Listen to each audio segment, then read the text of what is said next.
So on October the 1st, Jude Bellingham was named England's Player of the Year. 48 hours later, he was left out of the England squad. Yeah. James, you're obviously our England man. Can you kind of explain where we are with Jude Bellingham, Thomas Tuchel, England and the World Cup? So he obviously had shoulder surgery, which ruled him out of the start of the season for Real Madrid. He was left out in September for that reason.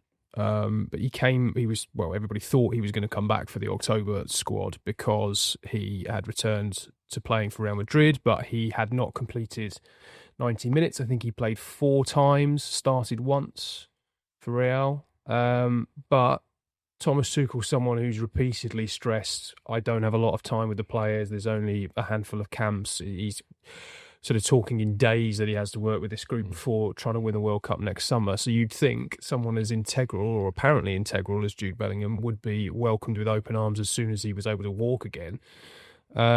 But he's made a point of leaving him out. And I think it's sent a real message, not just to Jude Bellingham, but obviously he also left out Phil Foden, he left out Jack Grealish. And I think he's trying to say to the group, look, you have to earn the right to be here, and you also have to be somebody who is committed to the cause and will fall in line during the camps. And if you don't do that, you will not be selected. And I think, look, it would be a huge call to leave him out of the World Cup entirely. And I think actually Tuchel's done this at the right kind of time, because he can do it under the cloak of, well, he's only just come back from injury.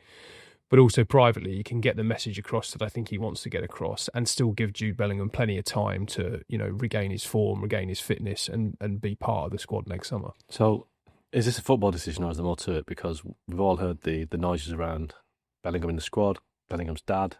It doesn't go away, does it? So, is it all about football, or is there a little bit of a message to the Bellinghams, Jude in particular, that you've got to not just raise your game on the pitch, but you've got to change your game off it? Yeah. This is a difficult topic, because I think it strays into the area where I think fans sometimes think, because we can't be specific and we can't point to sort of documented examples, that it lends itself to the idea that we have some sort of agenda, which is it's not the case. It's a case of there have been rumours around Jude Bellingham's behaviour and his attitude in the camp dating back to certainly before the Euros last summer. So obviously a long time before Thomas Tuchel took over. And I think it was Gareth Southgate's way of handling it was to put him in the leadership group, which was quite a bold decision at the time, because that group comprised many more sort of senior older players, Harry Kane, Kieran Trippier in there. Was it Declan Rice, I think, was in there as well. And suddenly you had a sort of 21, 22-year-old. Obviously he's played a lot of football at club level, and he's played quite a few times for England, but he wasn't sort of an experienced tournament performer. He wasn't sort of, from what I was told around the camp, he wasn't a sort of guy everyone would go to for advice, or would be seen as a particularly sort of, leadership material. And I think Southgate tried to handle it that way. And we all saw, in fact, Mark, I always remember, because we sat next to each other at the final. You saw it, didn't you, live? When he ranted at Southgate. When and obviously we'll never know exactly what was said, but England were losing at that point, and Jude Bellingham was sort of openly, how would you describe it, hostile towards his manager. It was angry. It was talking to Southgate like it was the roles had been reversed. It was like Bellingham was the manager and Southgate was an underperforming player on the pitch. It was just, I thought it was kind of, listen, with Bellingham, there's 2 sides to the coin and everything. He rates himself, but he should do. He plays for Real Madrid. But equally, I think you're right in saying the leadership group was elevated too high and too quickly for that. And I think it just got to his head that I don't like having a go at players for having a character and having the personality, but at that age, at that level, I don't think he should be digging out his manager in a Euros final the way he did. It was really disrespectful, I thought. It was disrespectful in the manner that he did it. Then he was kicking, drink bottles over. He comes across as being quite petulant. And I think that's part of the issue, isn't it? That he says, you mentioned his behaviour. We've got to be careful with words. I suppose behaviour is probably too strong, because I don't think there's been any kind of discipline incidents, but it's more like his conduct, isn't it? It's just his kind of demeanour around the squad that ruffles people's feathers. And as we know, and again, this is almost like a boohoo media complaining, but all the players have an agreement to share the media load. They all do it. A lot of them do it, quite happily. Harry Kane does an awful lot of media. Declan Rice does an awful lot of media with England. Jude Bellingham doesn't. He'll do the television stuff because I think he likes being on TV, but he doesn't do the written media, which I've been told it's got to some of the senior players are not happy that he's not doing it. And that is the really important point whenever this gets brought up, because I see this when journalists talk about this.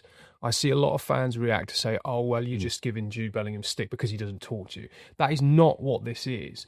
It's his decision to not pull his weight in that regard has an impact on the other players in the squad. I know for a fact you're right, there are senior players who sort of said, well, hang on a minute, because not a lot of them like talking to us. Mm-hmm. Some of them do, some of them don't. And particularly in camp when it's very intense and they've got to speak to somebody every day on rotation, whether that's the newspapers, the TV, the radio, or their own in-house stuff, and obviously social media now bigger than ever.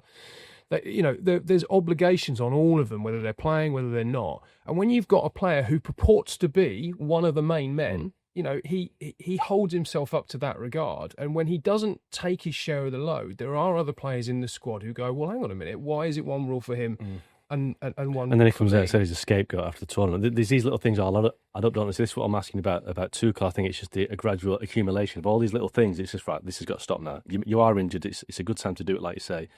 You can't really complain about lack of action. So let me ask you both then, that with international football, are you in the camp that you always have to pick your best players for tournaments because they are your best players? Or do you take a more rounded view that you get a limited time to have the players on the training pitch, you get a limited time in camp, and it's not necessarily about picking your best players, even if it's someone like Jude Bellingham who's at Real Madrid, and it's more important to pick a squad or a team that is easier to gel together? Well, yeah. So my thinking on this, I think, has probably changed over time. I think I've subscribed to the view now that you have to run it like a club team. Yeah. And Tuchel's actually talked quite a lot about that during this international break, and I think he's also been influenced by talking to people at the FA. I think he sounded out a lot of people in sort of under Southgate and in the old group about what went right and what went wrong, and he's constantly talking about team spirit and the culture within the group. And we all know, without getting into another debate about Gareth Southgate, that was his biggest gift really to England, was reconnecting the team with the fans and the team with each other really, and making them want to play for England again. And I think Tuchel's so wary of protecting that I think if he sees any attitudes, any egos, any compromises in the sort of collective and team cohesion, then he's going to leave those big players out. And I have to say, I kind of agree with it, because I think otherwise, what do you stand for? Otherwise, you're just a manager coming in, and how do you say to the group who beat Serbia 5-0 in Belgrade last month, that was the best performance I've seen since I've taken charge, this has been the best camp, and then drop 4 or 5 of them to bring in players who have either not played or, as I say, maybe there have been little things he's seen that he's not entirely convinced are going to add positivity to the group. I mean, this is the Sir Alex Ferguson rule, isn't it? If somebody's either too big for his boots or becoming a problem, you get rid. I mean, Roy Keane was bombed. Jaap Stam probably wrongly was got rid of David Beckham. So I think there are examples of clubs and teams that have done better by removing the difficult personality. But you see, the situation Bellingham is, there's no way that Thomas Tuchel isn't taking it to the World Cup, because that's his one shot at the World Cup, Thomas Tuchel. So he's not going to go to the World Cup and not take a guy who plays for Real Madrid. Even if, I might be wrong here, but I think his reputation is a bit inflated, 6 goals in 44 internationals. He's not as important to Real Madrid as Harry Kane is to Bayern Munich. I think, let's be honest, Jude Bellingham was a good player, but it's suddenly been elevated to Ballon d'Or winner. He's not that. His England record is good. He gets the goal against in a game when England needed somebody to deliver a late goal, but I don't know what he actually does. He's not a defensive midfielder. He roams around too much to be an attacking midfielder. It doesn't do his defensive side of the job. So it's tricky. But then, let me ask you then, if you're both saying there's no scenario that Jude Bellingham and/or Phil Foden get left out of that England squad for the World Cup if they're both fit, then what's the point of all this? What's the point of Thomas Tuchel trying to send a message to something that eventually is going to kind of... Because it's not just about Jude, it's about what you're saying to the group and what you're trying to grow. There was a real sense in camp last month that it was the start of something. He's a lot of his internal messaging has been the World Cup starts now. The competition is on for places, but the World Cup starts now, and you've got to be showing the right mentality and training every day, that kind of thing. From what are we, 7-8 months out? because that's the way you win the tournament. Now, it undermines everything that you're trying to build. If the team goes and wins, and I know people can maybe debate the merits of that result, but I went to Belgrade. That was a difficult place. It's always a tough place. That's a tough place to go. But I mean, it's a hostile atmosphere. They had a very good home record, Serbia. Two very good players up front in Vlahovic and Mitrovic, although Mitrovic didn't start. That was a tough test, and England battered them. That was a really good performance, and he will feel totally vindicated, by the way, in all of this, by the way they played against Wales in the first half, because that was one of the most sort of fluid attacking performances. And again, it was Wales that didn't turn up. Their own manager sort of said that it was nowhere near their own level. Craig Bellamy was very disappointed with them. But I don't see how you can, how many times have we sat here in the past and looked at England managers who've just picked players on reputation? Well, I don't think they should. I don't think that Bellingham should be guaranteed a place at the World Cup squad. I don't think he is, but I just think what football people are like, that it's Tuchel's insurance policy to pick him rather than not, isn't it? Can you imagine if they don't pick Jude Bellingham and England gets to the quarterfinals? It's like, you should have picked Jude Bellingham. But if you were Thomas Tuchel and you were looking at what you've achieved in Serbia, for example, or what you did against Wales, and you feel like you're growing something, and maybe in Thomas Tuchel's head, you're starting to think, well, there is a possibility that Jude Bellingham doesn't start the first game of a World Cup. If I was Thomas Tuchel, I would probably be thinking I'd probably much rather just leave him at home than have that kind of noise around not starting him. The problem is, though, I see what you're saying, but Wales, Latvia, Tuesday night, Serbia, they were a good side at home, but I mean, these teams are nowhere near the level of quality that you're going to face in the World Cup if you're going to win it. You can't judge Morgan Rodgers on playing against Wales and Latvia, unfortunately, because, and this is Tuchel's problem, isn't it, is in this period of time now where nothing really matters. It is kind of pointless, because until you kind of face a proper team, a France, a Brazil, Spain, you don't really know if Morgan Rodgers can do it, but you do know that Jude Bellingham can certainly perform at that high level, even if, like I say, his reputation is a bit overblown. And the other thing I think we should say about Jude is that he has that kind of arrogance about him, but you need that. Yeah, swagger. totally, absolutely. We want England players. We talked for years about England players who've kind of, shoulders have been, sort of dropped under the weight of the shirt, and they've not been able to sort of, realise their potential. This is a guy who embraces it. He wants the big stage. He wants the responsibility, and he wants to go and influence those. But he wants it for himself. That's the problem. Well, it's now on Jude Bellingham to respond, because he, all being well, assuming that he plays himself into any kind of form at Real Madrid and fitness, he'll get picked for November. And then it's about how does he react around camps. The last camp of the year, there'll be nothing until March. It's a long time. All he's got to do is, come to St George's Park, do everything that's asked of him, keep a relatively low profile, importantly, perform well in the 1 or 2 games, however many he plays, and this will go away. It's in his gift. It is in his gift. Let me just ask you, so if you sat here right now and they're saying that you named the top 5 players that Tuchel can't do without in the World Cup next year, put Harry Kane at the top, obviously, probably put Declan Rice in there. Is Jude Bellingham in that 5 players that he cannot do without? I don't think he should be. I'm not sure he is.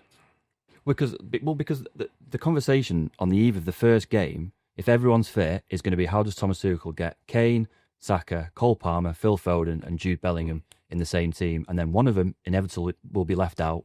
The first game might not go as planned, and then the first question, probably from you, to Thomas Tuchel will be, do you not think you need Cole Palmer playing? And he'll go, I can't play with 12. Yeah. Why have you dropped Morgan Rodgers? Why have you dropped Morgan Rodgers? He was so good in Serbia. He played so well in Serbia. Yeah, well, look, I mean, that's the job, isn't it? I would say that the way that they look like they're building the team, and 4-2-3-1, Bellingham and Palmer in particular are just completely interchangeable, and Rodgers can all three can play as a 10 in that system. Now, Guardiola's often talked about Foden being at his best century, and it doesn't really play him there. So you tell me if Foden could play as a 10 in that system. He's always been a bit subdued with England, hasn't he? It's not really worked for him. He's one of these players, the Paul Scholes type, the John Barnes type, going back over a few years. I think he's a bit scarred by what happened at the Euros. Phil Foden coming off the back of his best season ever, and kind of went into a tournament thinking that he could be like the star of the whole thing and win the tournament for England because he was playing so well.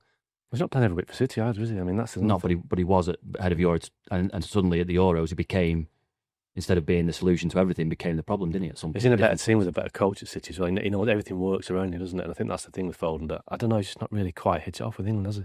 So I think if it is 4-2-3-1 and Elliot Anderson is making a really impressive case, I think to be a 6 alongside Declan Rice, then it does at least lend itself to saying, well, if I want to rotate my 10s, then it doesn't upset the team structure too much because everything else is slotted in around. Saka will be on one side and Anthony Gordon maybe off the left. He's probably the man in possession at the moment. Can you have Jude Bellingham at a World Cup who's not in the starting team? Would it be a pain? Again, that's on him, isn't it? Yeah, of course it is. And this is going to be, the key is going to be how he reacts in November, and then obviously in March and the early part of next year. Because if he shows the right attitude, and if he's prepared to be someone who's got to earn his place like everyone else, then yes, of course, it shouldn't be an issue. Why should it be an issue? Because if certain players aren't playing, there can be a problem around the camp, and that's the issue, isn't it? I mean, that's on the players. Yeah, I mean, I think it's also the noise that comes with it as well, not just him. You see, I think back to the Euros, right? And there was all this noise about him not doing media stuff, and he had a few chips away at the press and this, that, and the other. And then on his day off, he brings in his documentary team, doesn't he? He's doing a documentary in the England camp. It's like, well, you can't have it both ways. You can't be saying, "Oh, you're too intrusive," and leave us alone, and this, that, and the other. And then on his day off, when he should be resting up, have the Jude Bellingham documentary team filming around the England camp. How does that make the players feel? Because he's not doing his share with us, but he's happy to do his own thing with his mum and dad and his brother. That's just like that. That's the whole big time Charlie thing, isn't it? This idea that a player thinks he's bigger than everybody else because he plays for Real Madrid and he does. It's fantastic. He's won the Champions League, but like I said before, it's not as important to Real Madrid as Harry Kane is to Bayern Munich, and you never hear these sort of issues with Harry Kane. Well, I guess the point really is that if we try and spin this into a positive, is that it's all kind of out now. This has been rumbling along for probably a couple of years actually, and now it's kind of out in the open. It's a talking point. Thomas Tuchel, rightly or wrongly, put this out there in June, by talking about how my mother finds some of his behaviour repulsive. Not the best choice of words, and I do have some. I mean, his English is flawless, basically, but you have to have some sympathy with the fact that he's obviously doing it all in a second language. But he's tried, I think, privately, from what I hear, but obviously publicly as well, to just get it out there that the guy's brilliant. He's a fantastic talent. Yes, I want him in my team, but that's not enough. You have to be what I need you to be in camp. You have to behave the right way. You have to fall into line and pull together for the greater good. Just to wrap on Jude Bellingham then, I'll ask you both. Does he start England's first game at a World Cup next summer? I'm going to say yes, he does, because I think I'm going to invest in Jude here, and I'm going to say he's going to respond in the right way. He's going to start producing his best football. Let's hope that, from an England point of view, that the fact that he's had this sort of delayed start to the season meant he's had a bit more of a break. He obviously was involved with the Club World Cup, so hopefully that will help him at the back end, and he will be starting in that England team next summer. I think it's 50-50 because people are forgetting that he's had it's a bit of a change at Real Madrid as well. A new coach has come in, Xabi Alonso. We don't quite know where he fits in the team. I can see Bellingham being in and out of the team at Real this season because Xabi Alonso's trying to work his way in. So I'm going to edge on the side of saying no, but we'll ask your opinion as well. Yes, because I just don't think that he can leave him out. He'll feel like he has to pick him regardless. And I think that's a tricky position for an international manager to be in.